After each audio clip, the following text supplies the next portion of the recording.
괜히 했어요. 시간을 되돌리고 싶어요. 인면허 갖고 아바타 갖고 안 퍼지는 필러를 쓰면 되잖아요.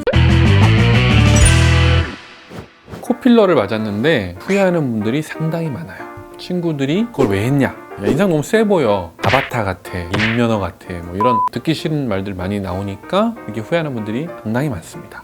왜 이런 일이 일어났느냐, 돌이켜보면 너무 욕심이 과한 거죠. 욕심 과다. 너무 많이 넣은 거예요. 딱 적절한 용량, 적절한 각도가 있는데 그 이상을 넘어서는 순간 어색해지는 거죠. 붓긴 줄 알았다고요? 붓기는 일주일이면 끝나요. 코가 되게 낮으신 분들은 이렇게 했을 때 보통 코가 안 보여요. 근데 필러를 딱 넣는 순간 코가 생겼어. 코가 보이는 거죠. 자꾸 넣는 거예요. 높으면 높을수록 더 기분이 좋아지는 거죠. 그러다 보니까 거의 이마랑 붙어버려요. 인면허처럼 보이고 아바타처럼 보이고 되게 어색해지는 거죠. 맨 땅에다가 모래를 쌓는 거랑 같은 이치인데요. 점점 높게 쌓다 보면은 이게 퍼질 수밖에 없는 거고요. 필러는 물성이 젤리처럼 돼 있어서 쌓다 보면은 무너지진 않지만 퍼지게 돼요. 서양인들한테 어울리고 동양인한테는 안 어울릴까. 그 사람들은 코뼈가 좀 얇고 높게 이미 돼 있거든요. 동양인들은 눈썹뼈는 안 튀어나오고 눈이 오히려 좀 튀어나온 편이고 뼈 자체가 좀 두꺼운 편이에요.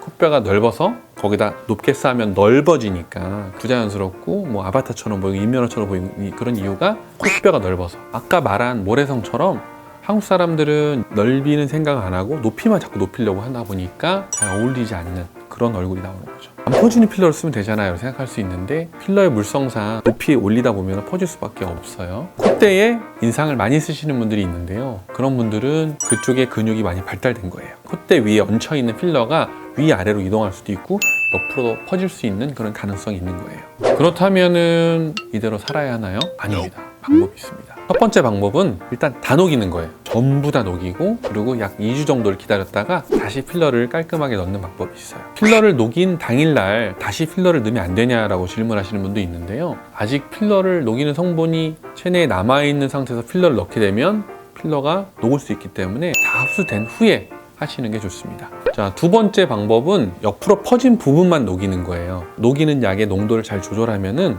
가운데 있는 부분 녹지 않고 옆으로 퍼진 부분만 녹일 수 있어요. 세 번째로는요, 1번이나 2번을 하고 나서 코에 보톡스를 맞아주는 거예요. 근육이 너무 많이 움직여서 필러를 깨버리기 때문에 그걸 방지하려는 목적이라고 보시면 돼요. 이제 환자분들한테 보톡스를 맞으라고 했을 때 안 맞는 분들이 상당히 많아요. 왜냐면 코에도 근육이 있나? 이렇게 생각하시는 거거든요. 그게 퍼질 거라는 생각 자체를 못 하는 거죠. 필러 후회한다는 분들이 생각보다 많아요. 예뻐지려고 했는데 전부 다 못하게 됐으니까 인면허 갖고 아바타 갖고 그거를 그대로 두고 살지 마시고 병원에 가시면 해결해 드릴 수 있어요. 제가 알려드린 팁대로 병원에 가서 해달라고 하시면은 지금보다 더 예쁘게 될 수 있습니다. 꼭 그렇게 해보세요.